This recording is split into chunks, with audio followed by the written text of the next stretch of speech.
Something happened on that frozen Montana road that wasn't in any police report. And it changes everything about how you see this case. Boys found a car on a January morning. Engine running, headlights burning through the mist, emergency brake set, camera on the seat, wallet in the glove box. Nothing taken. But those 3 boys didn't find a crime scene. They found a message. Now your brain is trying to solve that puzzle. What does a car left running mean? It means the person who left it intended to come back. It means this wasn't panic. It means this was controlled. And that's the first thing the investigation got wrong. What those boys walked into on January 3, 1956, set in motion the longest cold case in Montana history. It would eventually become the oldest unsolved double homicide in America ever cracked by a science that didn't exist at the time of the murder. The answer to what happened on that road was locked inside a piece of evidence smaller than a fingernail. The man who left that evidence behind had been dead for 14 years before anyone thought to look for him. And in 65 years of investigation, with 35 suspects and generations of detectives, not one of them had ever knocked on his door. If you've ever wondered what you'd do if a killer lived 600 yards from your front door, this case is for you. If you've ever felt like the truth is hiding in plain sight, waiting for someone to ask the right question, this video is for you. And if you're new here, I need you to understand something before we go any further. This isn't just a story about a case. This is a story about how the past is never really gone. It's just waiting. It's waiting in a glass slide. It's waiting in a horse stable 600 yards away. It's waiting for someone to finally ask the right question. Now, drop a comment right now and tell us where you're watching from, because every time one of you drops a location, it reminds us that this story reaches further than we ever expect. And if you want to make sure you never miss a case like this one, the next few seconds are all it takes. You'll know what to do. Her friends called her Ski. Patricia Kalitzke was 16 years old, a junior at Great Falls High School, and she carried herself with the easy confidence of someone who already knew where she fit in the world. Tall, blonde. She had recently cut her hair short, cropped close and sharp like a character straight out of a Dick Tracy strip. She was not on the edge of the circle. She was the center of it. Lloyd Bogle was 18, from Waco, Texas, assigned to the 29th Fighter Interceptor Squadron at Malmstrom Air Force Base. He had arrived far from home in a city where he knew no one, and then he met Patty. The detective who would later pour 9 years into this case described Bogle as instantly smitten, a young airman who had found his orbit. By Christmas of 1955, Lloyd was a guest at the Kalitzke family home. They had already begun talking about a future, marriage, a life together. For a moment, it seemed like the nightmare was over. For a moment, it seemed like they had all the time in the world. On the evening of January 2, 1956, they went on a date. Pete's Drive-In, just after 9 p.m. Cold outside. The kind of cold that settles into the northern Montana plains with nothing to stop it. They were last seen leaving the parking lot, heading west toward the Sun River, toward a stretch of gravel road near Wadsworth Park, where young couples had been going for years. They never came home. Their families, facing an empty house on the morning of the 3rd, reached for the most hopeful explanation available. They had eloped. That was the era. That was the age. 2 young people in love making an impulsive decision. By noon on January 3rd, that hope was gone. 3 boys hiking along the Sun River came across Bogle's car first. The engine was still running. The headlights were still burning. The emergency brake was engaged, as if whoever had parked it intended to come back. The camera was on the seat. The wallet was in the car. Nothing had been taken. Lloyd Bogle was lying face down beside the driver's door. His hands had been secured behind him. With his own belt, he had been shot in the head. This was not a robbery interrupted. This was not a fight that spiraled. The camera, the wallet, the brake. This was controlled. This was a choice. Patty was gone. The search for her lasted 2 days. On January 4th, a county road worker on Vineyard Road, 5 miles north of where Bogle was found, spotted something at the bottom of a steep embankment near an area known as Hill 57. He climbed down. It was Patty Kalitzke. She had been shot in the head. She was found fully clothed. The 1956 newspaper reports would say there was no sign of struggle. The community of Great Falls would believe that for the next 45 years. But a pathologist had taken a routine swab during her autopsy. And what that swab had been quietly preserving sealed on a microscopic glass slide, and filed away in the Cascade County evidence room, told a story that the newspapers never printed. That slide would wait. It had time. Great Falls in January 1956 did not know this kind of violence. The local paper ran the headline about the Lovers Lane slaying, and the community demanded answers. Law enforcement obliged, casting the widest net the era allowed. Over the following years, the file swelled to 35 suspects, names pulled from every corner of Cascade County and beyond. One name stood out immediately: James Joseph Bulger, the man who would later become one of the most feared organized crime figures in American history. Whitey Bulger, the South Boston mob boss, had been living in Great Falls in the early 1950s. He had a record for violent crime from 1951. He was dangerous, he was local, and he fit every profile investigators were working with. For years, his name stayed on the list. He was eventually cleared. A second suspect emerged years later: Edward Wayne Edwards, a convicted killer linked to eerily similar crimes in Ohio and Wisconsin. He had been in Montana in 1956. A retired Great Falls detective became so certain Edwards was responsible that he wrote a book about it. Edwards was cleared by DNA as well. 35 names, decades of work, dead ends on every side. And the whole time, a man who kept horses 600 yards from Patty Kalitzke's front door had never been asked a single question. Be the late 1,980 seconds. The Kalitzke-Bogle case had become something of a ghost in the Cascade County Sheriff's Office. A file that never left, a wound that never closed. Captain Keith Wolverton was determined to be the one who healed it. He had a personal reason. Wolverton had gone to high school with Patty Kalitzke. He had walked the same hallways, graduated in the same era, and carried the weight of her unsolved death the way some people carry old injuries, always present, always aching. Wolverton had a theory. Near the spot where Bogle's car was found, there was a cottonwood tree. He believed bullets were embedded in that tree. Bullets that, if recovered, could be matched to a weapon and to a killer. In 1989, he used gamma-ray imaging technology to locate 6 slugs deep inside the wood. They were extracted and sent to the FBI for ballistic analysis. Nothing came of it. The bullets could not be tied to any firearm. Another door locked from the inside. Wolverton's turn at the case ended without resolution, but what he left behind, the obsession, the documentation, the refusal to let the file gather dust, became the foundation that the next detective would build on. For weeks, the police followed every lead, every whisper in the neighborhood. But instead of another dead end, let's jump forward to 1988. In 1988, Detective Phil Madison inherited the Kalitzke-Bogle case. He opened the evidence box, felt the weight of it, and committed to chipping away, even as newer cases kept landing on his desk. In 2001, he made the decision that would change everything, though he would never see the result himself. Madison sent the microscopic slide, the one taken from Patty's autopsy in 1956, the one that had been sitting in the evidence room untouched for 45 years, to the Montana State Crime Lab for analysis. The lab found something, a single cell. It did not belong to Dwayne Bogle. And here is where 45 years of public record collapsed in a single test result.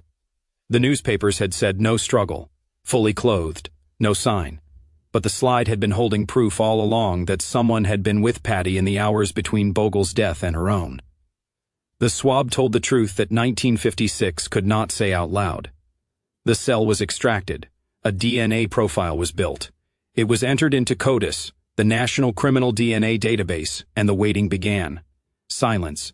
No match. The killer was not in the system. Madison retired from the case believing, as he put it himself, that too many people had taken their turn at this, and nobody had been able to take it to conclusion.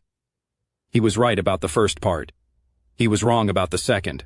Forget everything you've been told about how cold cases get solved. It's probably wrong. In 2012, Sergeant John Kadner was handed the file. Kadner was 40 years old, originally from small-town Iowa, and he had just been assigned his first cold case, a case that was older than his own parents. He did not start with informants or new leads. He started with a scanner, months of digitizing handwritten notes from detectives who had been retired for decades, photographs that smelled of mold, newspaper clippings that crumbled at the edges. His instinct from the beginning was clear.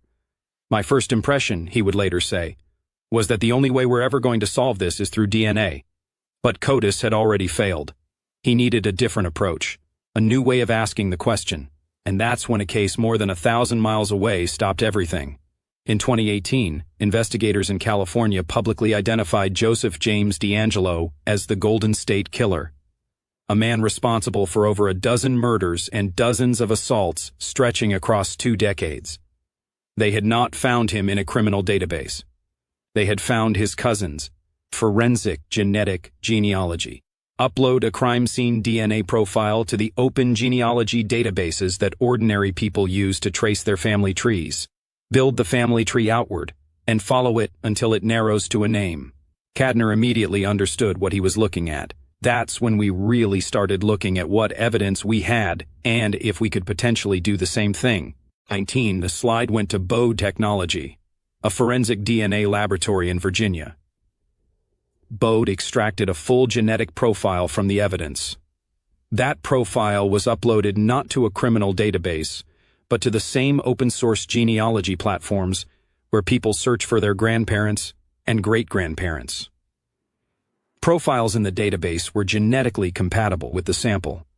The genealogists at Bogle built the family tree in both directions, backward through ancestors, forward through descendants. 2 branches led nowhere near Great Falls, Montana in January 1956. The 3rd branch stopped on a single name, Kenneth Gould. Kadner dug city directories, property records, aerial photographs of Great Falls from the 1950s. The portrait that emerged was chillingly ordinary. In January 1956, Kenneth Gould was 29 years old, a husband, a father to a 2-month-old daughter, a Great Falls native with no criminal record and no known connection to either victim. He worked with horses. He corralled them a few blocks from the southwest side of Great Falls. His stable sat approximately 600 yards from the house where Patty Kalitzke had grown up. He rode through Vineyard Road regularly, the same road where Patty's body was found. His name appeared nowhere in the investigative file. In 65 years of investigation, not one detective had ever spoken to him. But there was one detail Kadner could not move past. In 1952, when Kenneth Gould was 25 years old, he had married a girl. She was 16, Patty Kalitzke was 16. Kadner doesn't need to explain what that means. Neither do you. 6 weeks after the murders, Gould sold his family's property near the town of Tracy. He moved his family to Geraldine, then to Hamilton, and in 1967, he left Montana entirely. He settled in Alton, Missouri. He never returned to Great Falls. Not once. Not even to visit family. Kenneth Gould died on May 31, 2007, in Oregon County, Missouri. He was 79 years old. His body was cremated. Gould was gone. No body, no direct sample. The only path forward ran through his children. Kadner traveled to Missouri. He knocked on doors that had no reason to expect him. He sat across from people and told them that their father, a man who had raised them, who had grown old among them, who had died and been buried, was now the central suspect in a 65-year-old double homicide. "I wasn't sure how they were going to react," he would later say, "when I come to them saying, 'Hey, your dad's a suspect in this case.'" What he found was cooperation. 3 of Gould's children were found to be genetically compatible with the sample. They provided DNA. They did not argue. They did not defend him. They wanted to know. The lab comparison was unambiguous. The genetic material preserved on that 1956 slide matched Kenneth Gould's children. The probability left no room for interpretation. The ghost hiding in the glass finally had a name. When Kadner reached Gould's daughter with the results, she was composed. Matter of fact. She looked at what the science was telling her, and she could not dispute it. And then she said the words that closed 65 years of silence in a single sentence. Sometimes you just don't know everybody's secrets. On June 8, 2021, Sheriff Jesse Slaughter stood at a podium in Great Falls, Montana, and said the words that 2 generations of investigators had worked toward. The case was closed. Kenneth Gould was identified as the most likely suspect in the murders of Patricia Kalitzke and Lloyd Bogle. Slaughter was precise about what that meant. "This is as good as we're ever going to get on a case like this. No trial, no conviction, No handcuffs. Gould had died 14 years earlier. The law had no one left to hold. Kadner reached out to the surviving families. Dwayne Bogle's brother had died in 2013, carrying the weight of his brother's unsolved murder for the better part of his adult life.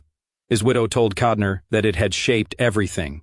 That not knowing, she said, is its own kind of damage, quiet and constant, running under the surface of a whole life.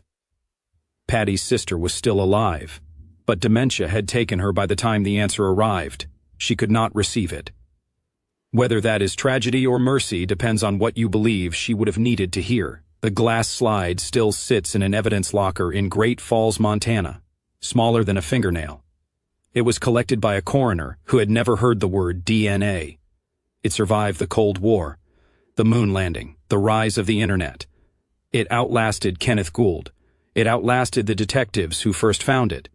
It waited for a man from Iowa who hadn't been born yet to ask the right question. Patty Kalitzke was 16 years old. She had just cut her hair like a character from a comic strip. She had a boyfriend who had spent Christmas at her family's table.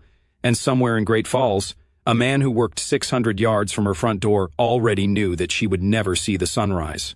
If you want to see what happened next, the evidence that the police almost missed, the confession that came 20 years too late, the science that finally unmasked a killer who had been hiding in plain sight for 65 years, then you need to stay. Because this is the kind of story that changes how you see the world. This case stayed with us, and if it stayed with you, if that last detail hit the way it hit us, then there's one way to make sure you don't miss the next one. It takes 2 seconds. It changes nothing about your life, but it changes everything about whether we can keep making these investigations. If you want to see more stories like this, where science meets justice, where the past is never really gone, and where we refuse to let cases stay cold forever, then you know what to do. The button is right there. It takes 2 seconds. It changes nothing about your life, but it changes everything about whether we can keep digging. This isn't about us. It's about Patty. It's about Lloyd. It's about the 65 years their family spent not knowing. And it's about making sure that when a case sits cold for 6 decades, there's someone out there willing to ask the right question. If this case stayed with you, if that last detail hit the way it hit us, go ahead and hit like, subscribe, and drop a comment telling us which moment stopped you cold. Was it the Sly the Daughter's words? The 600 yards? The fact that a man who lived 600 yards from Patty's front door was never asked a single question in 65 years? We want to know. We read every single one. And if you're watching this, and you haven't subscribed yet, just think about this. The case sat cold for 65 years. The DNA sat on a slide for 45 years before anyone even tested it. The answer was there the whole time. Don't let the next case sit cold for 65 years. Don't let the next answer sit on a shelf waiting for someone to ask the right question. Hit subscribe, turn on notifications, and join us as we uncover the truth behind cases that refuse to close. We'll see you in the next one.